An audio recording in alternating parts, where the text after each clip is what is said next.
Halo guys, kembali lagi bersama Mimin di channel Now Film. Bagaimana kabar kalian hari ini? Pasti masih semangat dong.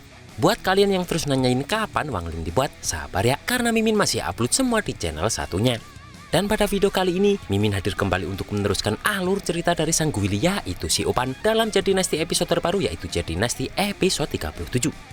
Yang mana pada Jadinasti episode 37 ini menceritakan Xiaofan yang turun tangan sendiri untuk mencari tempat asal manusia ikan yang sudah menghabisi semua bawahannya. Dan kita akan melihat luka hati Lu Suci karena harus berpisah dengan Xiaofan.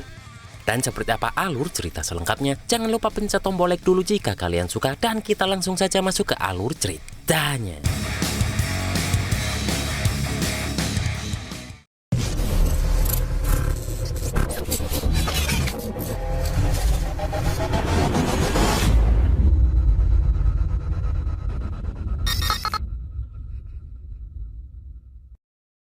Di sini terlihat salah satu murid dari sekte Raja Hantu yang ternyata masih hidup dari serangan manusia ikan.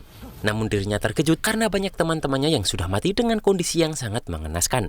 Dia pun merasa bahwa masih ada manusia ikan di situ yang terus mengawasinya. Maka dari itu pun dia berusaha untuk kabur.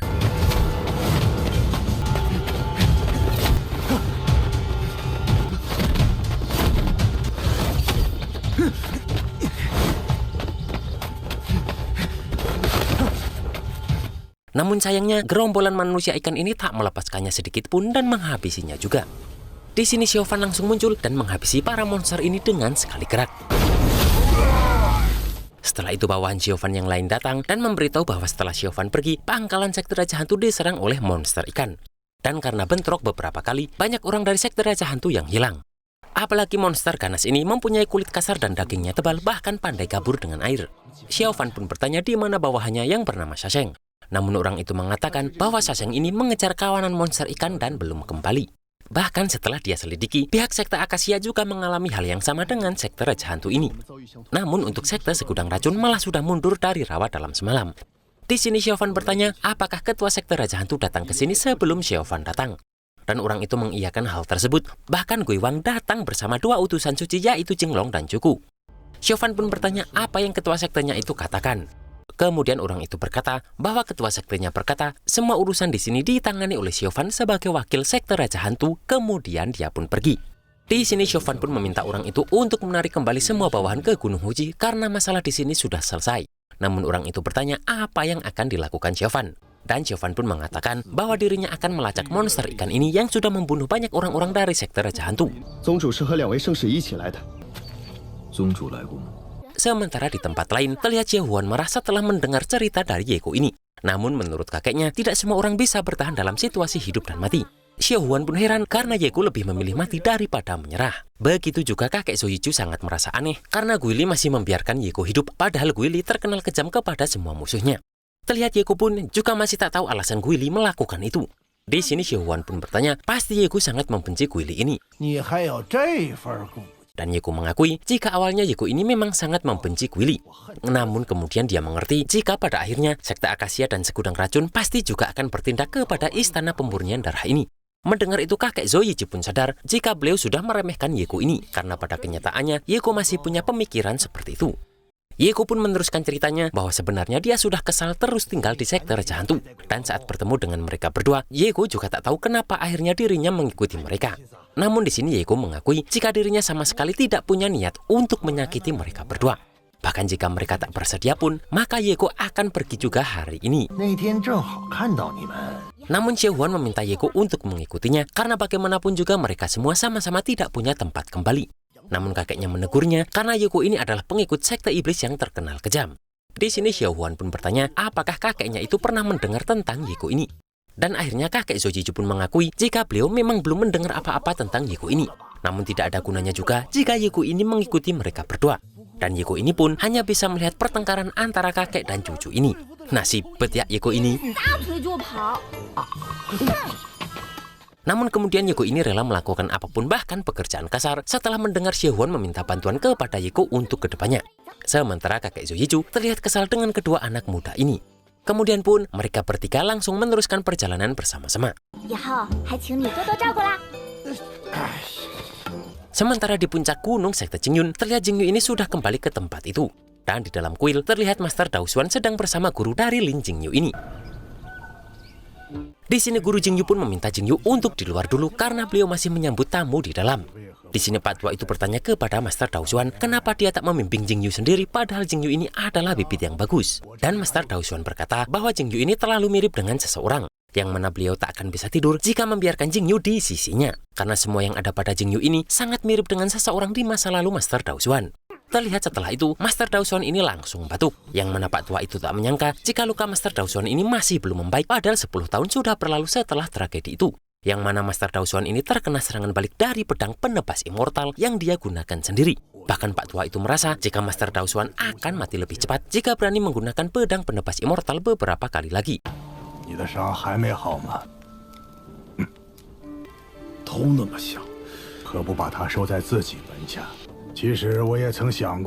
Master Daoxuan pun tak akan membiarkan Pak Tua ini hidup lebih lama darinya. Dan Master Daoxuan marah karena beliau berani menyelamatkan Pak Tua waktu itu karena Master Daoxuan berhutang padanya. Kemudian Jingyu pun langsung memberikan hormat saat Master Daoxuan ini pergi.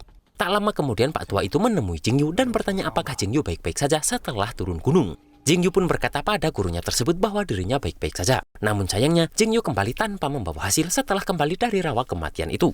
Di sini Pak Tua itu pun bertanya kepada Jingyu apakah Jingyu melihat mantan gurunya yaitu Changsong setelah mendengar jika 3 sekte utama ajaran iblis ikut mengambil tindakan di rawa itu. Namun Jingyu pun tidak melihat Changsong. Di sini terlihat emosi Jingyu mulai naik saat Pak Tua itu bertanya apakah Jingyu membenci Changsong ini. Namun Jingyu tetap menghormati Changsong seperti ayahnya karena Changsong memperlakukan Jingyu dengan baik waktu itu. Pak Tua itu pun berkata bahwa Changsong ini hanyalah orang malang yang tersesat. Sementara di perjalanan, terlihat Yeko ini sangat perhatian kepada Xiaohuan. Dan terlihat Xiaohuan pun juga tak menolak perhatian dari Yeko ini. Kemudian Yeko pun berusaha memberikan 1 buah kepada kakek Zoyichu. Namun beliau menolaknya karena merasa Yeko ini ingin menyuap dirinya yang adalah makhluk abadi hanya dengan 1 buah. Yang mana hal itu membuat Yeko kembali kesal. Namun Yeko dikejutkan karena Guili atau Xiaofan sudah berada di belakang untuk mencari dirinya. Sementara Xiaohuan malah terlihat senang karena melihat Xiaohui kembali. Dan terlihat Xiaohui ini sangat akrab dengan Xiaohuan. Xiaohuan pun bertanya apa yang dimakan Xiaohui ini karena sekarang Xiaohui bertambah berat. Sementara Xiaofan malah langsung menemui kakek Zoyichu. Ternyata Xiaofan ini berniat untuk meminta nasihat dari kakek Zoyichu ini. Dengan pedenya kakek Zoyichu berkata apa yang ingin Xiaofan tanyakan karena kakek Zoyichu ini adalah orang yang sangat berbakat dan penuh dengan wawasan. Xiaofan pun bertanya apakah kakek Zoyichu ingat dengan monster ikan yang menyerang Xiaohuan sewaktu di rawa kematian. Mendengar itu Xiaohuan mengakui jika monster itu sangat ganas, yang mana mungkin Xiaohuan pasti sudah mati jika Xiaofan dan peri Jinping tidak bertindak tepat waktu. Xiaofan pun teringat perkataan kakek Zoyichu bahwa monster tersebut adalah suku asing dari Nanjiang. Dan Xiaofan pun memberitahu bahwa anak buahnya diserang oleh sekelompok manusia ikan dan banyak yang mati setelah mereka pergi waktu itu. Xiaofan pun bertanya sebenarnya dari mana manusia ikan ini berasal. Kakek Zoyichu pun bertanya apakah bawahan Xiaofan yang mati kematiannya sangat tragis seperti dipotong menjadi beberapa bagian. Dan Xiaofan pun membenarkan hal tersebut. Dan karena itulah, di sini kakek Zoyichu berani memastikan bahwa itu memang ulah suku manusia ikan. Sambil bercerita, di sini kakek Zoyichu memperlihatkan bahwa suku asing ini memiliki penampilan yang aneh, yaitu tubuh manusia dan kepala ikan. Yang mana menurut legenda asli suku mereka adalah keturunan dewa kuno dan manusia. Bahkan suku ikan ini sangat kejam dan suka membunuh, karena setelah menghabisi musuh, tubuh korban akan dipotong-potong. Dan hewan dan manusia yang mati di tangan mereka sulit mempertahankan seluruh tubuhnya karena manusia ikan ini bisa memotong jiwa dan membunuhnya sekaligus. Namun bagi kakek Zoyichu, ada banyak hal yang lebih kejam di dunia yang luas ini. Xiaofan pun berpikir kenapa dirinya tak pernah mendengar sebelumnya tentang suku asing ganas ini. Dan kakek Zhou Yichu pun memberitahu jika suku manusia ikan ini seharusnya tinggal di Gunung Siwan di Nanjiang. Dan satu-satunya jalan yang menghubungkan wilayah tengah dan Nanjiang adalah salah satu dari 3 sekte besar di dunia, yaitu lembah Fengxiang. Dan kebanyakan dari manusia ikan dibunuh oleh murid-murid lembah Fengxiang saat monster asing ini keluar dari Gunung Siwan. Karena beliau mempunyai banyak pengalaman setelah melakukan perjalanan di sekitar Gunung Siwan waktu masih muda. Xiaofan pun merasakan wajar saja jika mereka sesekali ingin keluar. Namun kawanan besar itu muncul di rawa kematian yang jaraknya ribuan mil. Itu sangatlah aneh, kecuali terjadi sesuatu di lembah Fengxiang. Mendengar itu, kakek Zhou Yichu pun tak mau ikut campur. Kemudian Xiaofan pun bertanya, apakah kakek Zhou Yichu tahu keberadaan suku penyihir kuno? Dan beliau mendengar jika suku itu sudah hilang ribuan tahun yang lalu. Kemudian beliau pun bertanya, kenapa Xiaofan menanyakan hal tersebut? Sementara Xiaofan berpikir jika jangan-jangan warisan suku penyihir kuno benar-benar telah mati sepenuhnya. Mendengar itu, kakek Zhou Yichu memberitahu jika hanya untuk mencari warisannya saja, sepertinya catatan rahasia reruntuhan kuno kebanyakan dikumpulkan di sekte aliran kebenaran. Dan setelah itu, terlihat Xiaofan ini sangat berterima kasih atas info yang diberikan kakek Zhou Yichu tadi. Sementara Xiaohuan merasa bahwa tanda dao di dahi Xiaohui ini seperti mempunyai mata tambahan. Namun Xiaohui pun langsung kembali kepada Xiaofan. Kemudian di sini Xiaofan bertanya kepada Yego apakah dirinya berencana ikut Xiaohuan dan kakeknya ke depannya. Dan Yego pun mengiyakan hal tersebut. Xiaofan pun memperingatkan jika bos dari Yego ini pasti akan mendatangi Yego kapan saja. Namun Yego tak peduli karena merasa mereka dululah yang berkhianat. Kemudian pun Xiaohuan melambaikan tangan untuk salam perpisahan kepada Xiaohui dan kemudian Xiaofan pun pergi.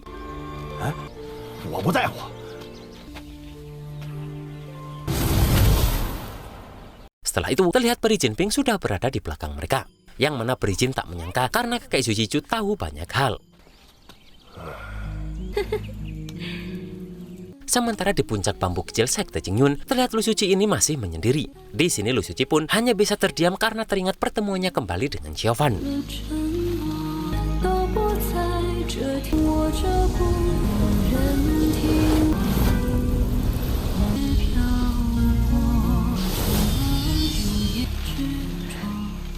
Bahkan di sini Lu Suci teringat pertanyaan Xiaofan, apakah Lu Suci ini ingin membunuh dirinya?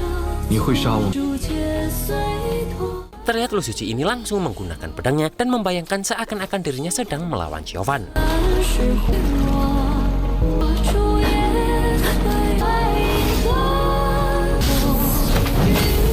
Dan Lu Suci pun terus teringat kejadian waktu itu saat Xiaofan menolongnya.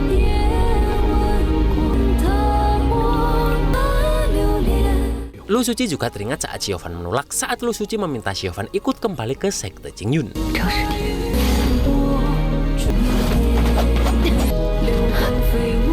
Dan terlihat emosi Lu Suci meledak sebab dirinya tak pernah bisa membunuh Xiaofan karena hati kecilnya tak mengizinkannya.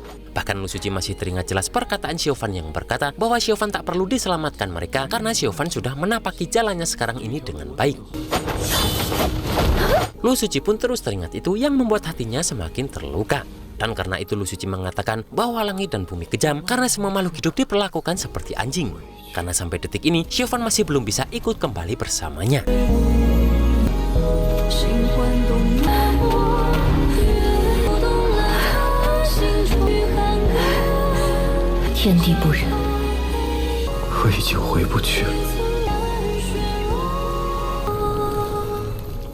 Dan itulah guys alur cerita Jade Dynasty episode 37 ini. Kalau episode ini sih lebih memperlihatkan perasaan Lu Suci kepada Xiaofan ya. Dan apakah Xiaofan akan mencari tempat suku manusia ikan itu sendirian atau akan kembali ke sekte Raja Hantu? Kita tunggu saja dalam Jade Dynasty episode 38. Akhir kata, tetap semangat dan tetap dukung channel Nah Film serta Nah Series. Dan see you next episode.